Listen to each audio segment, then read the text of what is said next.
নমস্কার, আপনারা দেখছেন আমাদের ভারত এক্সক্লুসিভ ইউটিউব চ্যানেল। এই মুহূর্তে সবচেয়ে বিরাট বড় খবর, কেন্দ্রের মতো রাজ্যেও কিন্তু 50% হারে ডিএ ঘোষণা হতে পারে।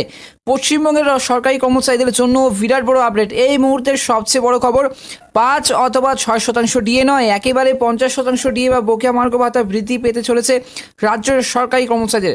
কি শুনতে অবাক লাগছে নিশ্চয়ই। অবশ্যই কিন্তু আজকের এই ভিডিওতে আপনারা ভাবছেন যে এই অবাক করা কাণ্ড সত্যি রাজ্যে ঘটতে চলেছে। হ্যাঁ বন্ধুরা, অবশ্যই কিন্তু তাহলে সম্পূর্ণটা জেনে নিন আজকের এই ভিডিওতে। আজকের এই প্রতিবেদনের মাধ্যমে কেন্দ্র সরকারি কর্মচারীদের বা কেন্দ্রীয় বকেয়া মার্গ ভাতা বনাম রাজ্য বকেয়া মার্গ ভাতা, গত কয়েক মাসে লোকসভা নির্বাচনের আগে দফায় দফায় কিন্তু কেন্দ্র সরকার তাদের কর্মীদের ডিএ বা বকেয়া মার্গ ভাতা বাড়িয়েছে এবং বাড়িয়েই চলেছে। যেখানে আগে 46% দেওয়া হতো কেন্দ্র সরকারি কর্মচারীদের ডিএ, এখন দেওয়া হয় সেই 50% ডিএ বা বকেয়া মার্গ ভাতা দেওয়া হয় বর্তমানে। অন্যদিকে নির্বাচন কমিশন লোকসভা নির্বাচন 2024-এর দিন ঘোষণার পরেই কিন্তু 4% ডিএ বৃদ্ধি করেছে পশ্চিমবঙ্গ সরকার। অর্থাৎ আগে পশ্চিমবঙ্গের রাজ্য সরকারি কর্মচারীদের বা কর্মীদের যেখানে 10% হারে বকেয়া মার্গ ভাতা দেওয়া হতো, এখন তাদের 14% হারে ডিএ দেওয়া হয়।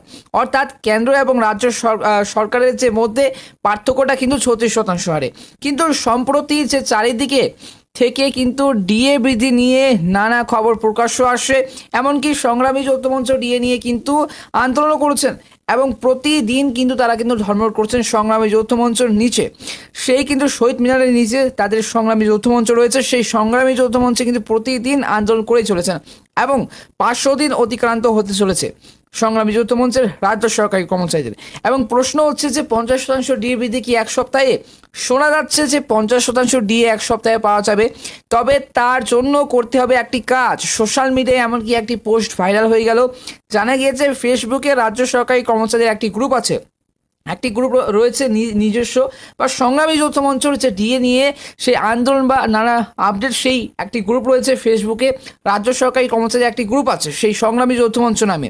সেই গ্রুপেই একজন ব্যক্তি পোস্ট করেন যে 50% ডিএ এক সপ্তাহে পাওয়া যাবে। যদি এই গ্রুপের 90,000 বন্ধু একসঙ্গে দাঁড়াই, তবে তাদের এই দাবি আদেও কিন্তু সেই বাস্তবে রূপ নেবে কিনা তা নিয়েও কিন্তু অনেকেই দ্বন্দ্বে আছেন।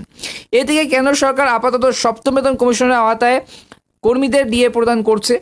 এর পাশাপাশি কেন্দ্র সরকারি কর্মচারীদের house rent allowance, travel allowance সহ কিন্তু বিভিন্ন ভাতা বৃদ্ধি পেয়েছে। তবে পশ্চিমবঙ্গ আপাতত সপ্তম বেতন কমিশনের গঠন করা হয়নি। কবে পশ্চিমবঙ্গের সপ্তম বেতন কমিশনের আওতায় গঠন করা হবে সে বিষয়ে কিন্তু কিছু জানানো হয়নি। অবশ্যই জানাবো আজকের এই ভিডিওতে। সেই নিয়ে কিন্তু এইচআরএ কবে বাড়বে বা এইচআরএ কি বন্ধ হয়ে যাবে অবশ্যই জানাবো আজকের এই ভিডিওতে। আজকের এই ভিডিওটি কিন্তু অবশ্যই প্রথম থেকে শেষ পর্যন্ত দেখবে। এবার প্রশ্ন হচ্ছে যে লোকসভা ভোটের মাঝে এবার তো বড় ঘোষণা রাজ্য সরকারের, কপাল খুলে গেল সরকারি কর্মচারীদের এবং এই মাস থেকে কিন্তু 4% হারে ডিএ ঘোষণা করে দিয়েছে। আবারও বলছে লোকসভা নির্বাচনের দিন ঘোষণা করার পরেই কিন্তু ডিএ বা বকেয়া মার্গ ভাতা বাড়িয়েছেন মুখ্যমন্ত্রী মমতা বন্দ্যোপাধ্যায়। এবার লোকসভা নির্বাচনের দিন ঘোষণার পরেই কিন্তু ডিএ বকেয়া মার্গ ভাতা বাড়িয়েছেন মুখ্যমন্ত্রী মাননীয় মমতা বন্দ্যোপাধ্যায়। আগে যেখানে কর্মীরা কিন্তু 10% হারে বকেয়া মার্গ ভাতা পেতেন, এখন সেই কিন্তু ডিএ বৃদ্ধি পেয়ে কিন্তু হয়েছে 14% তারা পায়। তবে এখানেই শেষ নয়, সম্প্রতি আরও কিন্তু বড় চমক আনলো রাজ্য সরকার। রাজ্য সরকারের নয়া পদক্ষেপ, 4% ডিএ বৃদ্ধির পর এবার কিন্তু সরকারি কর্মচারীদের জন্য নতুন ছুটির বিজ্ঞপ্তি প্রকাশ করলো রাজ্য অর্থ দপ্তর। সরকারি কর্মীদের লিভ রুল নিয়ে কিন্তু সেই গুরুত্বপূর্ণ আপডেট দিল রাজ্য সরকার। বলা হয়েছে এখন থেকে এই নিয়মেই কিন্তু সরকারি কর্মচারীদের ছুটি নির্ধারণ করা হবে। আগে রাজ্যের সরকারি কর্মচারীদের অফলাইনে ছুটির জন্য আবেদন করতেন। এদিকে একজন সরকারি কর্মী কিন্তু তার কর্মজীবনের সর্বমোট 300 দিনের কিন্তু ছুটির বেতন পেয়ে থাকেন। তার ফলে কিন্তু অফলাইনে ছুটির আবেদনের ক্ষেত্রে কিন্তু সেই 300 দিনের ছুটি হিসেব মিলাতে গিয়ে নানা বিভ্রান্তির মুখোমুখি হতে হয়। এবার সেই প্রসঙ্গে নয়া পদক্ষেপ আনা হলো রাজ্য সরকার তরফ থেকে। কবে থেকে সেই নিয়ম চালু হবে বা সেই শুরু হবে সেই নিয়ম অবশ্যই জানাবো আজকের এই ভিডিওতে। জানা গিয়েছে এখন থেকে সরকারি কর্মচারীদের অনলাইনে ছুটির আবেদন করতে হবে। এই পদ্ধতিতে যদি ছুটির আবেদন করা যায় তাহলে সেক্ষেত্রে হিসাবে স্বচ্ছতা আসবে। ইতিমধ্যে কিন্তু এপ্রিল মাস থেকেই এই নিয়ম অনুযায়ী কিন্তু কার্যকর করেছে রাজ্য অর্থ দপ্তর। নবান্ন সূত্রের খবর, সকল কর্মচারীকে বাধ্যতামূলকভাবে এই নিয়ম মেনে চলতে হবে। কেননা ডিএ বেড়েছে বাধ্যতামূলকভাবে, সেই কাজটাও কিন্তু রাজ্য সরকারি কর্মচারীদের মোটভাবে কিন্তু নিয়ম অনুযায়ী করতেই হবে।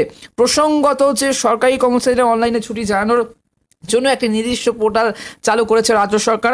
সেখানে কিন্তু কিভাবে ছুটির জন্য আবেদন করতে হবে, অ্যাপ্রুভাল প্রসেস কী এবং কোন সিস্টেম ওয়েবসাইটে সবটা তা হবে একটি নির্দেশিকায় বলা আছে। অবশ্যই জানাবো, সেই একটি নতুন ভিডিও নিয়ে কিন্তু আলোচনা করা হবে সেই পোর্টালভাবে। আজকের এই ভিডিওটি এখান থেকেই, ধন্যবাদ।